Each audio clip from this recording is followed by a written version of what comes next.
આ કાપી આવો ને હાલો મૂકોની લીધી હતી એક પણ વધી નહીં. આ વખતે કંઈક નવું આંધ્રાનું પ્રિય ખલેલા.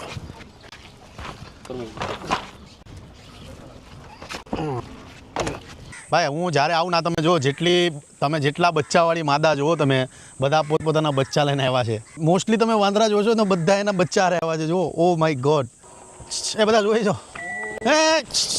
ભાઈ આવી જલ્દી આ પાત્રો લઈ આ કેમ કરું શું કરું? ઓ માય ગોડ ઓલું કેળું લઈને ભાગે. ફોર્ચ્યુનર નું ઓલું રિંગટોન નહીં શું કરવાનું?